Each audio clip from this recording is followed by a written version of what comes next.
नमस्कार दोस्तों, आप लोगों का स्वागत है आपके अपने YouTube चैनल द लर्नोशाला 2.0 पर। दोस्तों, आज हम ऐसे शख्स के बारे में बात करेंगे जो बहुत ही क्रूर और न्याय के मामले में बहुत ही सख्त आदमी थे। ठीक है, जिनका नाम है दोस्तों जहांगीर। जहांगीर से संबंधित महत्वपूर्ण प्रश्न आज हम लोग देखेंगे इस वीडियो के अंदर। ठीक है, तो दोस्तों जहांगीर का जो शासनकाल था वो शासनकाल था आपका 1605 से। ठीक है, जहांगीर का जो शासनकाल था दोस्तों वो क्या था, 1605 से 1627 ईस्वी तक। ठीक है, 1627 ईस्वी तक। तो दोस्तों यदि आप लोगों को वीडियो का क्वालिटी और कंटेंट पसंद आए तो वीडियो को लाइक एंड शेयर कर दीजिएगा। साथ ही दोस्तों यदि आप लोग इस चैनल पे नए हो तो चैनल को सब्सक्राइब कर लें। ओके, तो दोस्तों तो जहांगीर का जो शासनकाल था वो 1605 ईस्वी से 1627 ईस्वी तक था। ठीक है, 1605 से 1611 ईस्वी तक इसका जो शासनकाल था वो स्वतंत्र था। स्वतंत्र मतलब स्वतंत्र शासन। ठीक है, उसके बाद दोस्तों दूसरा शासन जो हुआ वो 1611 से 1627 ईस्वी तक।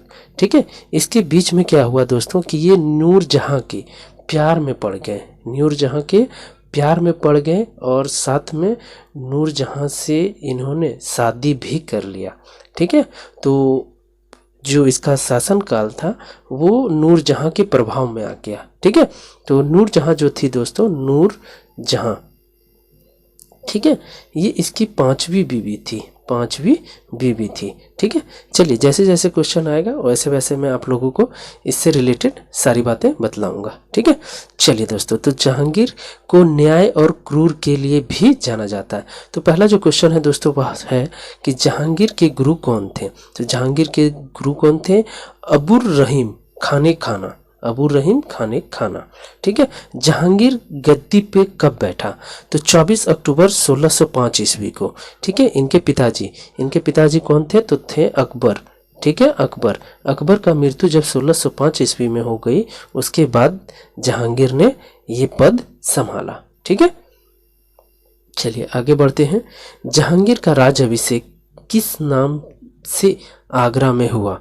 ठीक है, आगरा में राज अभिषेक कहाँ पे हुआ? आगरा में। किस नाम से हुआ? नूरुद्दीन मोहम्मद जहांगीर बादशाह गाजी के रूप में। ठीक है, नूरुद्दीन मोहम्मद जहांगीर बादशाह गाजी के रूप में। चलिए आगे बढ़ते हैं। जहांगीर ने लोक कल्याण के उद्देश्य से संबंधित कितने आदेशों की घोषणा की? तो 12 आदेशों की घोषणा की। ठीक है, और इसका जो नाम था दोस्तों, इसका बचपन का नाम क्या था ये भी बतला देता हूँ, सलीम। ठीक है, और सलीम नाम इसका कैसे रखा गया दोस्तों कि अकबर के जितने भी पुत्र होते थे वो जिंदा नहीं रहते थे, वो मर जाते थे। तो फिर अकबर ने क्या किया कि शेख सलीम चिश्ती की दरगाह पे जाके विन्नती या मन्नतें मांगी। उसके बाद उनका एक पुत्र हुआ जहांगीर। ठीक है, और उस यानी कि शेख सलीम चिश्ती साहब जो थे इनके दरगाह पे जाके इन्होंने जब मन्नतें मांगी तो इन्हीं के नाम पे उनका नाम रखा गया। जहांगीर का क्या नाम रखा गया? सलीम। ठीक है, चलिए आगे बढ़ते हैं। क्वेश्चन नंबर 5 देखते हैं। जहांगीर का कौन सा प्रथम आदेश पर वसूली पर प्रतिबंध था? तो ये क्या है? तमगी नामक कर पर। तमगी नामक कर पे। ठीक है, तमगी नामक कर पे। और जहांगीर का मतलब क्या होता है दोस्तों? तो आइए मैं बतला देता हूँ। दुनिया को जीतने वाला। जहांगीर का अर्थ क्या होता है? दुनिया को जीतने वाला। ठीक है, दुनिया को जीतने वाला, ये भी आप लोग याद रख सकते हो। चलिए आगे बढ़ते हैं। जहांगीर का कौन सा आदेश शराब एवं अन्य मादक पदार्थों की बिक्री एवं निर्माण पर प्रतिबंध था? तो वो था 5वां आदेश। ठीक है, क्या था? 5वां आदेश। जहांगीर दोस्तों क्रूर था। क्या था? क्रूर था। क्रूर इसलिए कहा जाएगा दोस्तों क्योंकि इन्होंने अपने बेटे, ठीक है, अपने बेटे जो उन्होंने सत्ता हासिल करने के लिए अपने पिताजी जहांगीर से लड़ाई कर बैठा तो वो हार गया। उसके वजह से इन्होंने क्या किया? अपने बेटे का आँख फुड़वा दिया। आँख को क्या किया? फुड़वा दिया। तो सोच सकते हैं कि कितना क्रूर था, फुड़वा दिया, ठीक है, आंख फुड़वा दिया। और एक कहानी है दोस्तों कि अपने नौकर, जहांगीर के एक नौकर थे जो शाहबुज किला और यमुना तट पर मौजूद पत्थर के खंभे में एक सोने की जंजीर बंधवाई थी, ठीक है, न्याय के लिए जंजीर बंधवाई थी, ठीक है, न्याय के लिए जंजीर बंधवाई, उसमें 60 घंटियां लगी थी। तो फरियादी अपनी मुश्किल समय में अपनी गुहार रखता था, किससे, तो वो घंटी बजा के, जो 60 घंटियां लगी हुई थी उसी को बजा के फरियादी अपने फरियाद करते थे। तो क्रूर के लिए आप देख सकते हैं आंख, अपना बेटा का आंख फुड़वा दिया, और न्याय के लिए एक जंजीर उन्होंने यमुना तट पे लगवाया, जिससे क्या बोलते हैं, जिसको जरूरत पड़े वो घंटी बजा के अपनी फरियाद को कर सकते हैं, ठीक है। चलिए, और एक और कहानी है दोस्तों क्रूर का कि ये अपने नौकर का अंगूठा कटवा दिया, सिर्फ इसलिए कटवा दिया क्योंकि उसने नदी के किनारे लगे चंपा का पेड़ काटा था, इसलिए उसने क्या किया, उसका अंगूठा कटवा दिया, ठीक है। चलिए आगे बढ़ते हैं। समा में गुरुवार और रविवार के दिन किस प्रकार का प्रतिबंध था, तो पशु का हत्या गुरुवार और रविवार को नहीं कर सकते हैं, ठीक है। चलिए आगे बढ़ते हैं। जहांगीर का सबसे बड़ा पुत्र का नाम क्या था, तो बड़ा पुत्र का नाम क्या था, खुसरो, जो कि 1616 ईस्वी में हुआ था, ठीक है, 1606 ईस्वी में हुआ था। चलिए आगे बढ़ते हैं।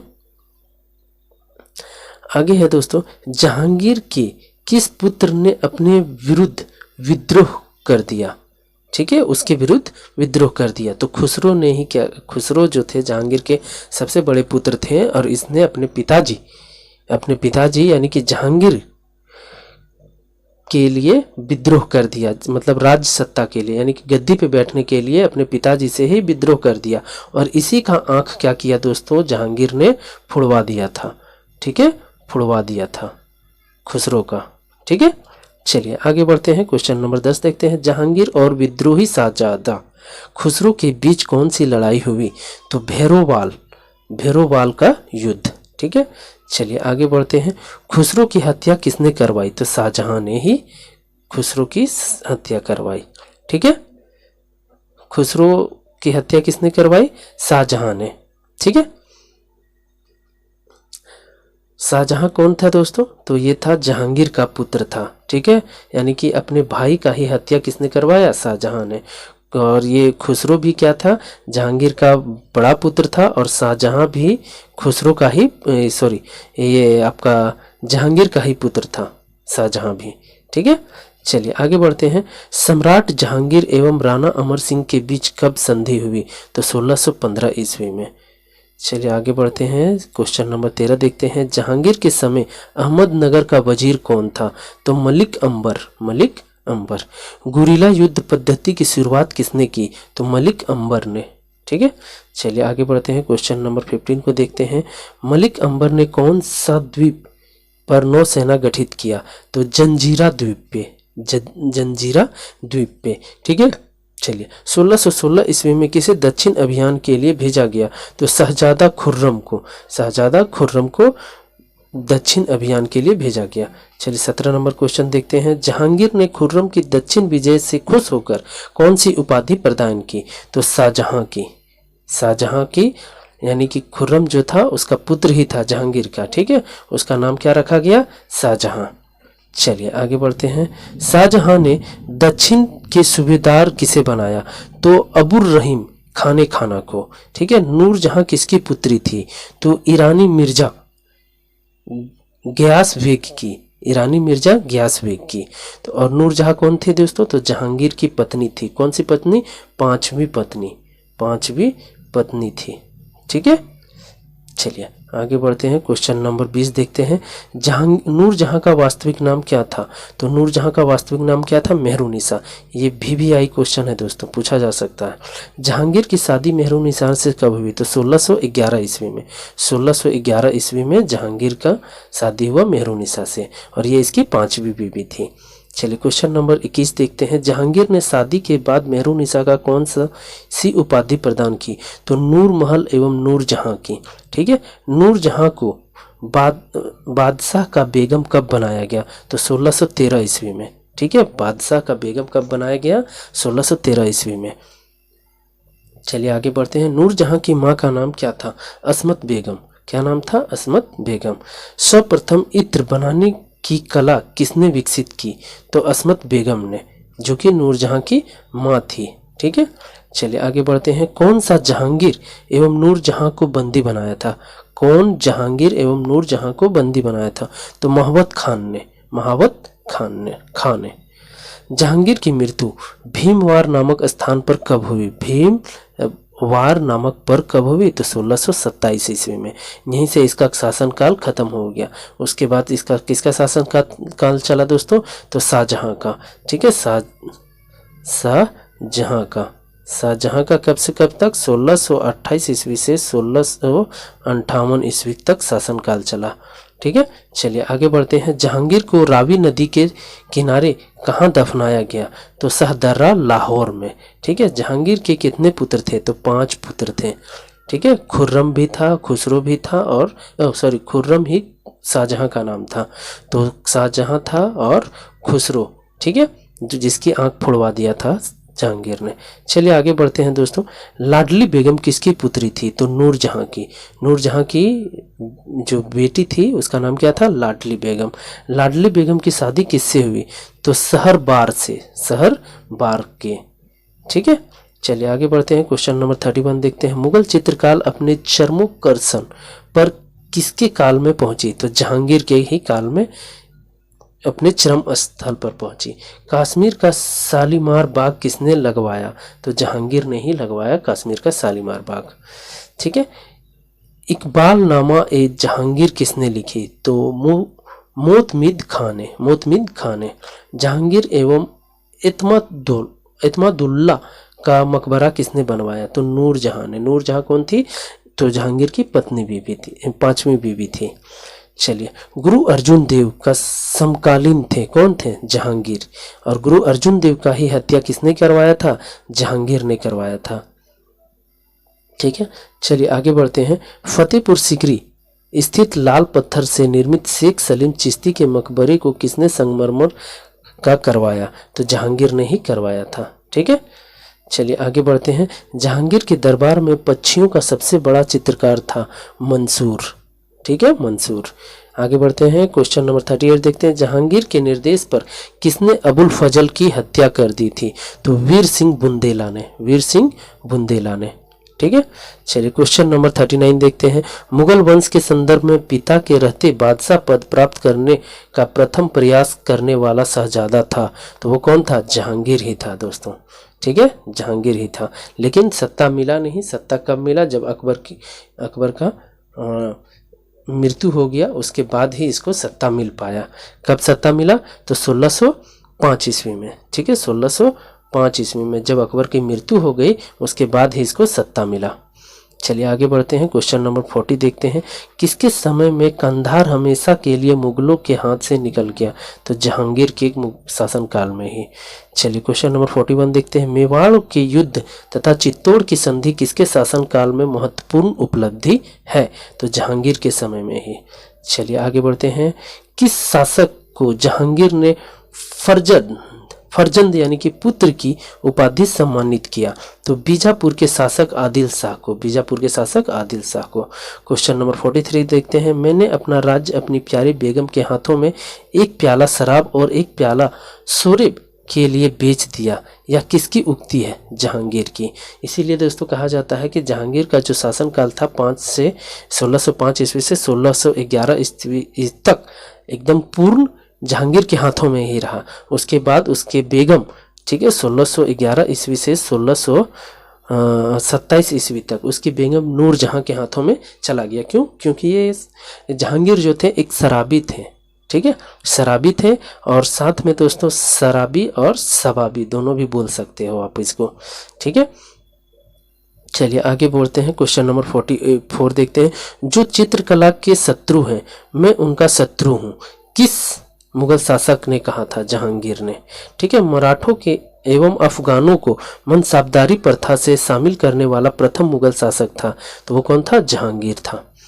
चलिए आगे बढ़ते हैं। क्वेश्चन नंबर 46 देखते हैं। मनसबदारी व्यवस्था में 2 अस्पा सिंह अस्पा का प्रचलन किसने किया? जहांगीर ने ही किया था। ठीक है, चलिए क्वेश्चन नंबर 47 देखते हैं। ईस्ट इंडिया कंपनी ने जहांगीर के दरबार में सबसे पहले किसको भेजा था? कैप्टन हॉकिंस को, कैप्टन हॉकिंस को भेजा था। क्वेश्चन नंबर 48 देखते हैं। कैप्टन हॉकिंस को किस अंग्रेज को जहांगीर ने खान की उपाधि से सम्मानित किया? कैप्टन हॉकिंस को ही, कैप्टन हॉकिंस को। किस मुगल शासक का मकबरा भारत में नहीं है? तो वो जहांगीर है, जहांगीर का ही मकबरा भारत में नहीं है। ठीक है, चलिए आगे बढ़ते हैं। क्वेश्चन नंबर 50 देखते हैं। जहांगीर सबसे अधिक किसके लिए प्रसिद्ध था? तो न्याय के लिए, न्याय एवं क्रूर के लिए भी प्रसिद्ध था, क्रूर। ठीक है, क्रूर के लिए भी प्रसिद्ध था। कहानी तो मैंने आप लोगों को सुना दी है। चलिए 51 पे आते हैं। अंग्रेज राजदूत सर टॉमस से किस मुगल शासक के काल में भारत आया? तो जहांगीर के ही काल में आया था। ठीक है, क्वेश्चन नंबर 52 देखते हैं। जहांगीर के सैन्य अभियानों की महत्वपूर्ण असफलता थी कंधार की हार। ठीक है, चलिए क्वेश्चन नंबर 53 देखते हैं। जहांगीर ने अपनी पत्नियों में किसे पटमिसी या बादशाह बेगम की उपाधि प्रदान की? तो वो नूरजहां थी। नूरजहां कौन थी? पांचवी बीबी। ठीक है, क्वेश्चन नंबर 54 में आते हैं। सिकंदरा स्थित अकबर के मकबरे का निर्माण किसके द्वारा करवाया गया? तो जहांगीर के द्वारा ही करवाया गया। क्वेश्चन नंबर 55 पे आते हैं। मुगल बादशाहों में किसने अपनी आत्मकथा फारसी में लिखी? तो वो कौन था? जहांगीर ही था। ठीक है, चलिए क्वेश्चन नंबर, अब आते हैं दोस्तों आज का प्रश्न पे। ठीक है, आज का जो प्रश्न है दोस्तों वह प्रश्न है जहांगीर के अब्बा का क्या नाम था? ठीक है, option A Babur, option B Shahjahan, option C Akbar या ऑप्शन डी हुमायूं। तो आप लोगों को इसका आंसर कमेंट करके कमेंट बॉक्स में देना है। तो दोस्तों यदि वीडियो का क्वालिटी और कंटेंट आप लोगों को पसंद आ रहा हो, चैनल द लर्नोशाला का वीडियो का क्वालिटी और कंटेंट पसंद आ रहा हो तो आप लोग चैनल को लाइक, शेयर एंड सब्सक्राइब जरूर कर ले। ओके दोस्तों, जय हिंद, जय भारत।